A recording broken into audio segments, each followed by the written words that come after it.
우리가 예수님의 생애를 함께 묵상한 지 만 3년이 넘었습니다. 2020년 초부터 시작해서 2023년 4월이 되었으니까 3년 반이 다 돼갑니다. 이렇게 오랜 기간 예수님의 생애에 관한 네 개의 복음서, 마태, 마가, 누가, 요한, 이 복음서를 묵상하다 보니까 이런 생각이 듭니다.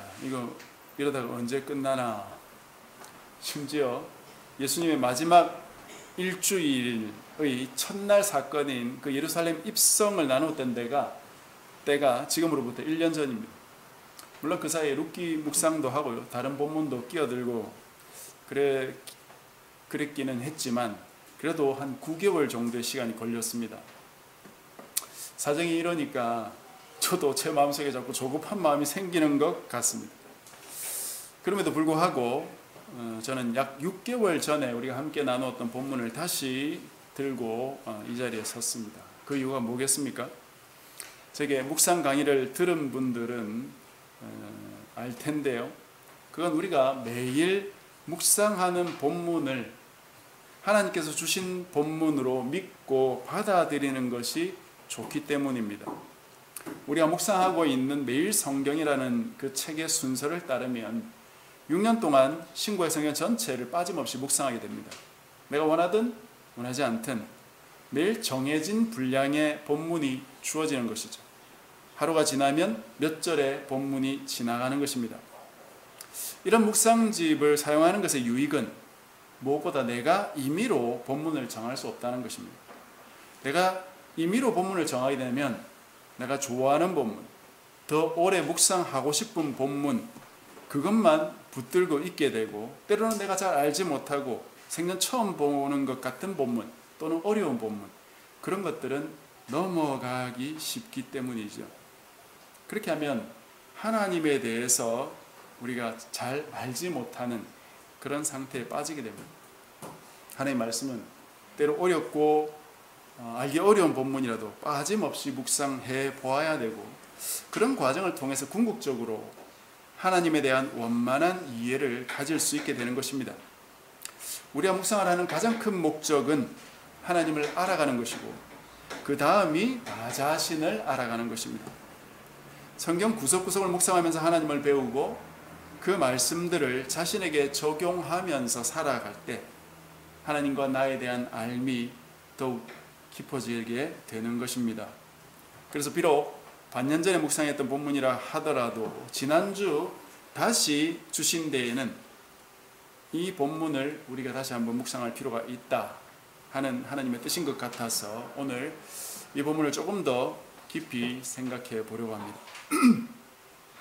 그리고 조금만 생각해 본다면 이 달란트 비유가 놓인 이 문맥이 바로 오늘날 우리의 형편과 아주 유사하다 하는 것도 하나의 이유가 되겠습니다. 예수님께서 나귀를 타고 입성하신 이후에 제일 먼저 무슨 일을 하셨습니까? 성전을 막 뒤엎으면서 청결사건을 하셨습니다. 그것은 그때까지 유지되어 오던 구약의 질서, 그것의 핵심인 예루살렘 성전이 무너질 것이다 하는 것을 예언하신 행동이었죠. 그런데 이 말씀들은 단지 예루살렘의 멸망에만 초점 맞추고 있는 게 아니라 이 세상의 종말까지도 이중으로 예언하고 계신 것이었습니다. 그래서 예루살렘의 종말도 올 것이고 이 세상의 종말도 언젠가는 올 것인데 그 종말이 시간적으로 그렇게 빨리 오지는 않기 때문에 그때까지 무엇을 해야 됩니까? 준비를 해야 된다 하는 것이죠. 그래서 지혜로운 5 처녀처럼 기름을 준비해야 되고, 또 오늘 본문에 5달란트 2달란트 남긴 종처럼 착하고 충성되게 주인이 올 때까지 일해야 된다. 왜냐? 언젠가 주님이 오실 텐데 그때는 양과 염소를 구별하듯이 최후의 심판이 있을 것이기 때문이다 이거죠. 이게 오늘날 우리에게도 사실 동일한 그런 형편이죠. 비록 주님께서 이 땅을 다녀가신 지 2000년이 지났지만 아직까지 주님은 재림하지 않으셨고 최후 심판도 시행되지 않았습니다. 그 이유가 뭡니까? 왜 주님은 이렇게 늦게 오시는 것입니까? 베드로후서 3장 9절에 이렇게 되어 있습니다. 여러분 주보 뒷면을 참고하십시오. 주의 약속은 어떤 이들이 더디다고 생각하는 것 같이 더딘 것이 아니라 오직 주께서는 너희를 대하여 오래 참으사 아무도 멸망하지 아니하고 다 회개하기에 이르기를 원하시느니라. 하나님은 우리 모두가 완악함에 매여서 멸망하지 말고 다 회개하고 구원받기를 바라시기 때문입니다. 그것 때문에 아직까지 재림하지 않으시고 계시는 것입니다. 그래서 오늘 이 말씀을 통해서 나는 잘 회개하고 또 구원받고 있는지 그런 부분을 살펴보았으면 좋겠다 하는 것입니다. 이제 오늘 본문으로 한번 들어가 보겠습니다. 어떤 사람이 타국에 갈 때 자기 소유를 종들에게 맡기고 떠났습니다. 15절에 보니까 각각 그 재능대로 한 사람에게는 금 5달란트, 또 다른 사람에게는 2달란트, 세 번째 사람에게는 1달란트를 주고 떠났습니다. 여기서 금이라는 단어는 원문에는 없는데 우리 성경에 추가되어 있습니다. 그냥 달란트라고 그냥 생각하시면 되겠습니다. 많이 들어온 대로 이 1달란트라는 것은 상당히 큰 액수의 돈입니다. 6,000일의 임금에 해당하는 삭시입니다. 일당을 10만 원으로 잡으면 6억이죠. 6억이면 오늘날도 굉장히 큰 돈이고 여수에서는 아파트를 한 채 또는 잘하면 한 3채까지도 살 수 있는 돈이에요. 1달란트가 결코 적지 않은 돈이다 하는 걸 우리가 기억해야 된다 이거죠. 그런데 이 주인이 재능대로 이 돈을 나눠줬다는 것입니다. 이 재능은 원문에는 그냥 능력이라고 되어 있습니다. 능력이라고 하면은 후천적으로 뭔가 습득한 능력으로 생각할지 모르지만 본문의 주인이 하나님이라고 우리가 잘 생각한다면 이 단어는 단지 후천적인 능력뿐 아니라 그가 타고난 재주까지 포함하는 재능이라는 단어가 적합하고 그런 면에서 우리 성경은 아주 번역을 잘한 것입니다. 국어 사전에 보면은 재능이 이렇게 되어 있어요. 재주와 능력이라고 해놓고 설명하기를 개인이 타고난 능력과 훈련으로 획득된 능력을 아울러 이르는 말이라고 되어 있습니다. 따라서 본문에 등장하는 이 세 사람이 다르게 달란트를 받은 것은 각자의 재능, 즉 타고난 재주와 또 후천적으로 획득된 능력이 다르기 때문이다 라고 보면 되겠습니다. 이 부분을 우리가 꼼꼼히 생각하지 않으면 이 비유의 문제점이 여기에 있는 게 아닌가 그런 생각을 하게 됩니다. 다르게 나눠주니까 적게 받은 사람이 저렇게 불평하고 하는 거 아니냐 이렇게 쉽게 생각할 수 있단 말이에요.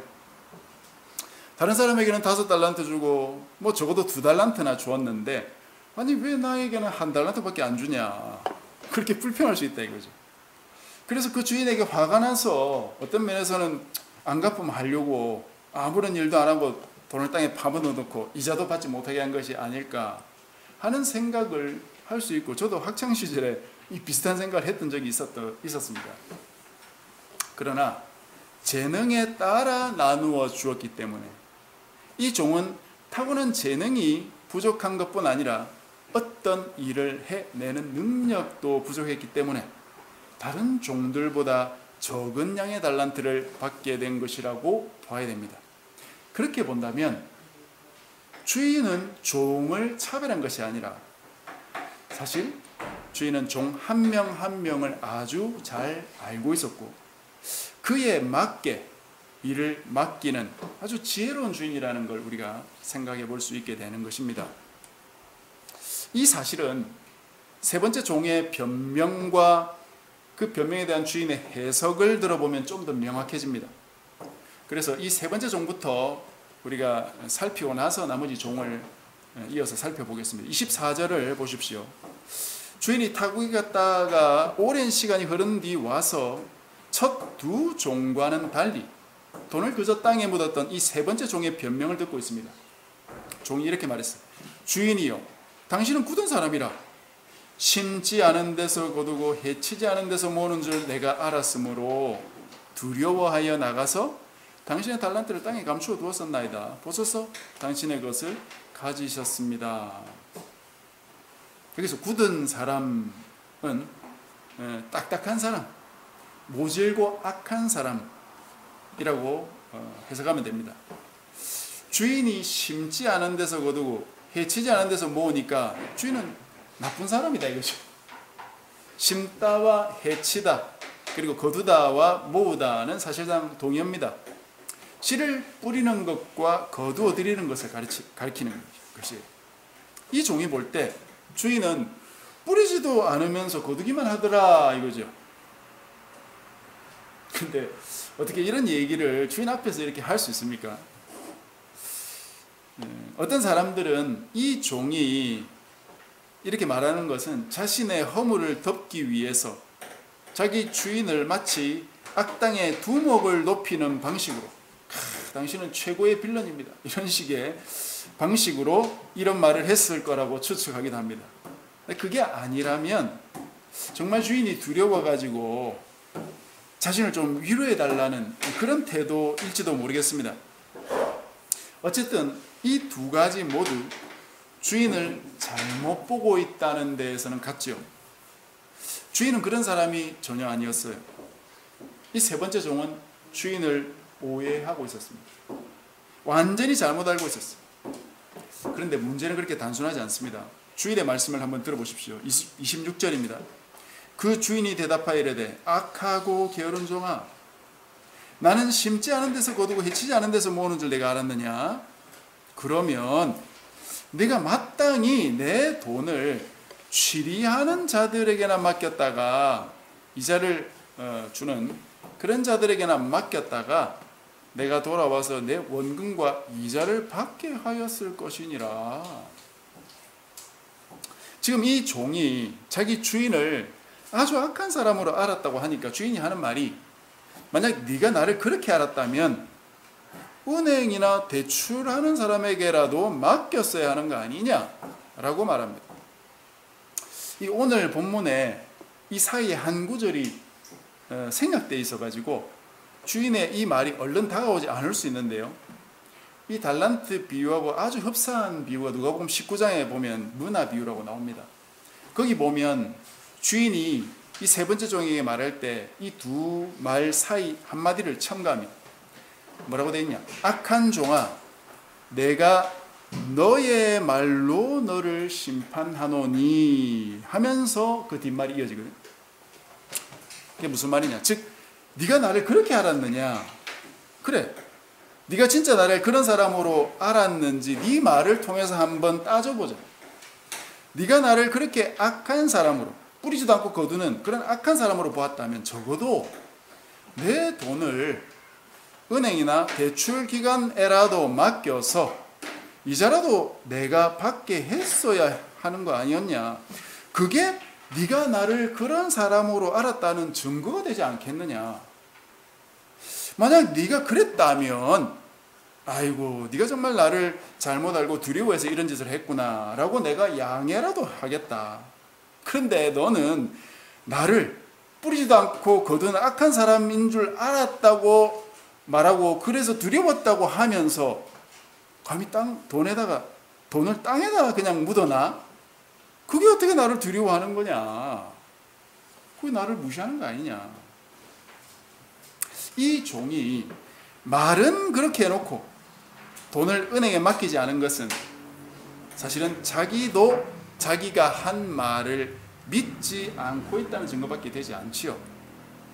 적어도 은행이라도 그 돈을 맡겼더라면 비록 주인에 대한 잘못된 믿음일지라도 이 종이 나를 잘못 알고 잘못 생각하고 있었구나 라고 생각할 수 있는 증거가 되는 것이지요.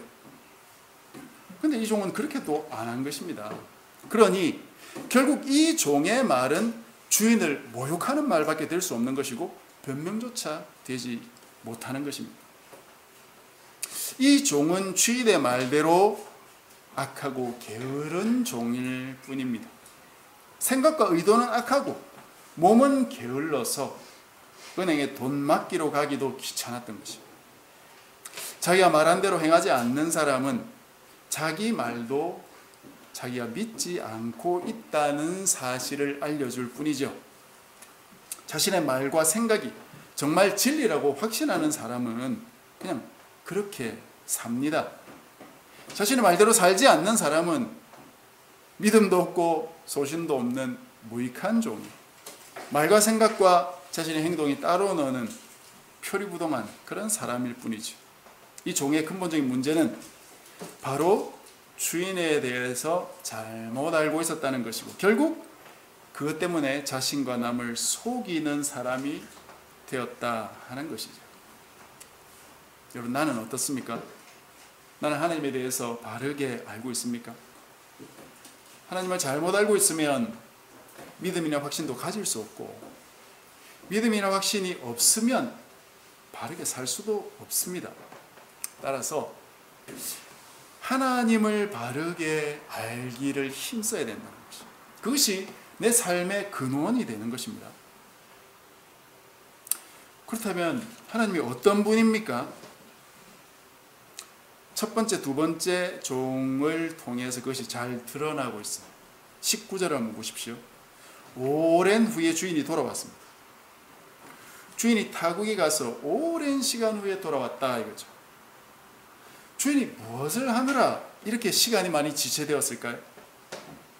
그 뒤에 가면 곧 밝혀지는데요. 이 5달란트 받은 종과 2달란트 받은 종이 차례로 와서 자신이 2배로 남겼음을 보고했습니다. 그래서 주인이 칭찬합니다. 아주 똑같이 칭찬하죠. 21절, 23절에 나오는데 21절을 한번 보십시오. 그 주인이 이르되 잘하였도다. 착하고 충성된 종아. 네가 적은 일에 충성하였음에 내가 많은 것을 네게 맡기리니 내 주인의 즐거움에 참여할지어다. 여기 한 문장으로 짧게 칭찬했기 때문에 이 문장을 그냥 쉽게 읽어버리고 넘어갈 수 있는데, 이 문장 안에 들어있는 의미를 알려면 꼼꼼히 좀 살펴볼 필요가 있어요. 이 문장 속에 주인이 어떤 분인지가 잘 드러나고 있기 때문입니다. 2가지로 요약할 수 있는데요. 먼저는 주인은 종을 칭찬하는 주인이죠. 착하다. 그리고 충성되다. 악하고 게으른 종에게 말했던 그 야단과는 정반대입니다. 착하다는 것은 내면적인 모습이라 할 수 있고, 충성된다 하는 건 겉으로 드러난 모습이라 할 수 있겠습니다. 여기서 착하다 하는 건 우리가 잘 아는 선하다 하는 단어와 같은 단어인데, 세 번째 종이 악하다고 평가받은 것과 대조해서 생각해 보면 선하다는 건 주인을 제대로 알고 주인과 닮아 있다는 뜻으로 해석할 수 있습니다. 그리고 충성되다는 건 그런 성품에 맞게 진실되게 살아가는 모습, 그걸 가리키는 것입니다. 그런데 그 다음 말이 재밌습니다. 네가 적은 일에 충성하였음에. 지금 이 종이 받은 돈만 30억이에요. 5달란트니까. 그리고 두 번째 종은 12억입니다. 세 번째 종 6억이니까 합치면 이 세 종에게만 48억이에요. 약 50억에 육박합니다. 우리나라도 뭐 50클럽이 있다는데 현금으로 한 50억은 갖고 있어 갚으라고 쳐준다 그러더라고요. 그런데 이 주인에게는 종에게 나눈 돈만 50억이에요. 근데 그걸 종이 뭐라고 합니까? 그것이 적은 일이다. 적은 일이다. 그리고 더 맡길 많은 것이 있다. 여러분, 이걸 통해 우리가 알 수 있는 게 뭡니까? 이 주인은 그야말로 어마어마한 갑부라는 거죠. 종들에게 맡긴 돈이 50억인데 그게 적은 규모라면 도대체 이 주인은 얼마나 갖고 있다는 소리입니까? 주인이 다시 돌아오는데 왜 이렇게 오랜 시간이 걸렸는지 우리가 유추해 볼 수 있는 부분이죠. 주인이 왜 이렇게 오랜 시간 지나서 돌아왔을까요? 주인이 종들에게 맡긴 돈쯤은 대수롭지 않게 여길 정도로 이 주인은 어마어마한 큰 사업을 하고 있는 사람이다 이거죠. 종들은 상상도 못할 정도로 큰 일을 하고 다니는 주인이에요. 이 사람은 셋째 종의 말대로 뿌리지 않고 거두는 사람이 아니다 이거예요. 주인은 다른 나라에 산에 가서 뿌릴 정도로 엄청난 일꾼입니다. 그리고 두 번째로 이 주인은 자신의 일을 그냥 억지로 하는 사람이 아니라 아주 기뻐하며 즐겁게 하고 있는 사람. 내 주인의 즐거움에 참여하라, 그렇게 말했어요. 주인이 돈을 맡긴 이유는 이 종들을 통해 수익을 창출하기 위해서가 아닙니다. 여러분, 이걸 잘 기억하셔야 돼요. 종들에게 돈 나눠줘서 너희들 장사 잘해서 좀 돈 좀 벌어와라, 그게 절대 아닙니다. 어쩌면 이 주인에게 50억은 껌값일지도 몰라요. 그걸 그냥 종들에게 맡긴 이유가 뭡니까? 바로 자기 종들도 주인이 누리는 그 기쁨, 일하면서 누리는 그 기쁨, 그 주인의 즐거움에 참여하게 하도록, 그들도 그걸 누려보게 하도록. 누가 종들에게 이런 배려를 합니까? 이 주인은 종들이 그것 한번 누려보게 하도록 돈을 맡겼다는 거죠. 5달란트, 2달란트 맡다 일했던 종들은 분명히 그 일을 하면서 그 기쁨을 누려봤을 거예요. 이들이, 이 두 종이 주인에게 2배씩 들고 와서 보고 드리는 거 한번 여러분 보십시오. 이들이 지금 그 주인한테 자랑하는 게 아니라 자기도 기쁨에 겨워서 놀라면서 감격하면서 말하고 있는 것 같지 않아요? 그런데 그게 다가 아닙니다. 주인이 뭐라 합니까? 내가 더 많은 것을 맡기겠다. 그러니 지금 이 종들이 누려본 그 즐거움보다 더 큰 즐거움이 있다는 거예요. 그게 뭐겠습니까?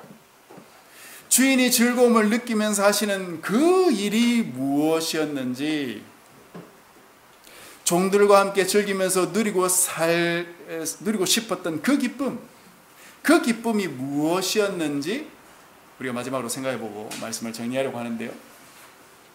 여기부터는 이 비유가 아니라 사실을 가지고 우리가 생각을 해봐야 되겠습니다.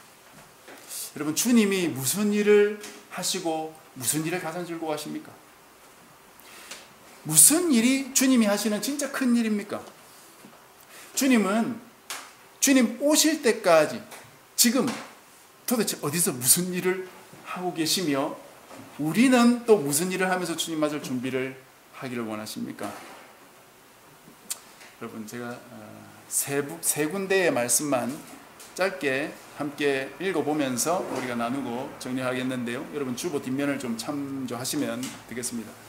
히브리서 12장 2절입니다. 히브리서 12장 2절. 자, 이 말씀은 우리가 같이 한번 읽었으면 좋겠습니다. 히브리서 12장 2절 시작. 믿음의 주요 또 온전하게 하시는 이인 예수를 바라보자. 그는 그 앞에 있는 기쁨을 위하여 십자가를 참으사 부끄러움을 개의치 아니하시더니 하나님 보좌 우편에 앉으셨느니라. 아멘. 바로 예수님이 십자가 지고 돌아가신 그 구속 사건을 말하고 있습니다. 주인의 즐거움, 그것은 바로 하나님의 보좌 우편에 앉는 것이죠. 궁극적으로 왕이 되는 것입니다. 그러나 그것이 그냥 되는 것이 아니죠. 십자가와 부끄러움을 지나야 그 앞에 보좌가 있는 것입니다. 주님이 십자가의 죽음과 그 모욕, 부끄러움을 참을 수 있었던 원동력이 무엇이냐? 바로 그 앞에 있는 기쁨, 하나님의 보좌 우편에 앉아서 왕이 되는 것, 바로 그것이죠. 그것을 바라보았기 때문에 그 고통과 고난을 참고 견딜 수 있었던 것이죠. 그러나 여러분, 왕이 되는 것 자체가 큰일일까요? 백성이 아무도 없다면 왕이 된다는 게 무슨 소용입니까? 그래서 왕이신 주님의 가장 큰 기쁨은 바로 이거예요. 자기 백성을 한 명도 놓치지 않고 다 구원해서 하나님의 나라에서 하나님과 함께 영원히 사는 것. 그게 주님이 가지신 기쁨이에요. 그게 주님이 바라보신 기쁨입니다. 그게 주님이 가장 큰 일이라고 말하고 계신 바로 그 일이에요. 바로 그것 때문에 주님은 자기 생명도 버리실 수 있었던 것입니다. 그렇기 때문에 이것이 대단한 일이고 엄청나게 큰 하나님 나라의 사업입니다. 돈으로 따질 수 있는 게 아니에요. 하나님이 모든 걸 투자해서 이 일을 하고 계신 것이에요. 그런 일이 얼마나 큰 일이겠습니까? 이사야 53장 11절에도 보면 메시아의 구속 사건을 예언하고 있는데 하나님의 뜻대로 그 모든 구속 사건을 성취하고 나서 이런 말씀이 나옵니다. 그가, 여기서 그가는 메시아를 말합니다. 예수님이죠. 자기 영혼에 수고한 것을 보고 만족하게 할 것이다. 이 이사야 53장은 메시아의 권한을 잘 보여주고 있는 장인데 이 메시아가 자기 백성을 위해서 질고를 당하고 징벌을 받고 채찍에 맞고 결국은 죽음에 이르게 되는 그 이야기가 계속 나옵니다. 이런 고난과 고통 때문에 예수님께서 그 이후에 분하게 여기셔서 대적들에게 원수를 갚으려고 하셨다는 게 아니라 자기가 그 일을 마친 것을 보면서 만족하게 여기실 것이다. 왜냐? 바로 그 일을 통해서 자기 백성을 구원하셨기 때문이죠. 주님의 가장 큰 만족은 비록 자기가 희생당하더라도 자기 백성을 구원할 수 있었다 하는 그것입니다. 이런 일이 바로 하나님의 사업이고 주님이 하신 일이고 지금도 계속해서 주님이 하고 계신 일입니다. 마지막으로 요한복음 15장 11절에도 보면은 예수님께서 십자가에 끌려가기 바로 전날 밤 제자들과 함께 성만찬을 하지 않습니까? 그 말씀도 상당히 많은 양의 말씀이 기록되어 있는데 그 중에 뭐 이런 말씀 하시죠. 우리가 잘 아는 나는 포도나무에 너희는 가지니 내 안에 거하라. 그래 열매 많이 맺는다 하시면서 내가 너희를 사랑한 것처럼 너희도 내 안에 거하라. 내 사랑 안에 거하라 하면서 11절에 이렇게 나옵니다. 내가 이것을 너희에게 이름은 이 계명을 너희에게 말하는 것은 내 기쁨이 내가 지금 누리고 있는 이 기쁨이 너희 안에 있어서 너희 기쁨을 충만하게 하려 합니다. 너희도 그 기쁨을 맛보게 하려 합니다. 앞에 나왔던 주인과 의도 똑같죠? 내가 너희를 사랑한 그것이 바로 나의 기쁨이다. 그래서 이 기쁨이 너희 안에도 있어서 너희도 기뻐했으면 좋겠다. 그게 어떻게 하는 것이라 했습니까? 너희가 서로 사랑하는 것이다 하면서 사랑이 무엇인지 그 아래에 말씀합니다. 사람이 친구를 위하여 자기 목숨을 버리면 이보다 더 큰 사랑이 없나니. 주님께 큰 기쁨, 가장 큰 만족, 그 즐거움을 안겨준 그 사랑이 무엇이라는 말입니까? 바로 자기의 제자들과 자기 백성들을 위해서 자기 목숨을 버린 그걸 말하는 것입니다. 이 세상에서 여러분 우리 목숨보다 귀한 게 있습니까?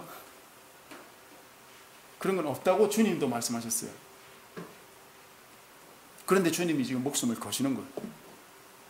그렇다면 자기 목숨을 희생해서라도 얻고 싶은 것이 만약에 있다면, 즉 자기 목숨보다 더 귀중한 것이 있음을 깨닫고 그걸 위해 나의 목숨을 버릴 수 있는 사람이 있다면 그 사람이 누릴 기쁨은 아마 이 세상에서는 맛볼 수 없는 기쁨일 겁니다. 이 세상에서 모든 사람이 내 목숨이 가장 중요하다고 그렇게 생각하면서 살아가고 있는데 자기 목숨보다 더 중요한 무언가가 있다는 것을 알게 되고 그걸 위해 목숨까지 버릴 마음이 생긴 사람이 있다면 그 사람이 그 삶을 살아가면서 느낄 심오한 그 기쁨은 결국 세상이 알 수 없는 것이겠죠. 그러니 하나님이 하시는 일은 자신의 목숨을 희생하는 엄청나게 큰 일이고 그걸 통해서 얻는 기쁨이기 때문에 그 기쁨이란 그야말로 어마어마한 기쁨이고 그래서 그 일은 엄청나게 큰 일인 것입니다. 주님은 이 일에, 이 기쁨에 우리를 초청하고 계세요. 너희들도 이 기쁨을 같이 누려봐라. 본문의 주님은 내 주인의 즐거움에 참여하라 그렇게 표현하고 있어요. 우리가 주님을 따라 십자가 지고 살아가는 삶은 고생이나 희생이 있겠지만 그것으로 끝나는 게 아니고 주님의 즐거움에 동참하는 것이다. 엄청난 기쁨과 즐거움이 기다리고 있다. 아니, 그 길에서 누리며 살아갈 수 있다. 주님이 보이신 삶에 우리도 동참하라고 권하시는 그 이유는 바로 그 길이 희생과 죽음으로 끝나는 길이 아니라 부활과 영생으로 이어져서 영원한 즐거움에 동참할 수 있는 길이기 때문이다 하는 것이죠. 여러분, 주님을 의심하지 마십시오. 주님이 이상한 제안을 하시는 분이라고 생각하지 마십시오. 만약 그런 생각이 든다면 조금 더 면밀히 주님 말씀을 우리가 들여다 보아야 되겠습니다. 그리고 나 자신의 허물을 생각해 보십시오. 주님의 잘못이 아니고 나 자신의 허물을 들여다 봐라 이거죠. 그러면 주님의 말씀의 의도를 조금 더 잘 알게 될 것입니다. 그래서 주님을 잘 따르는 우리 모두가 되시기를 바랍니다. 말씀을 읽겠습니다. 나는 어떤 종입니까? 착하고 충성된 종입니까? 아니면 악하고 게으른 종입니까?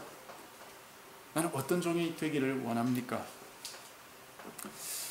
주님 말씀을 잘 듣고 이해하여서 착하고 충성된 종들이 다 되시기를 바랍니다. 그래서 주님이 말씀하신 그 주님의 즐거움에 참여하는 우리 모두가 되시기를 주님의 이름으로 간절히 축복합니다.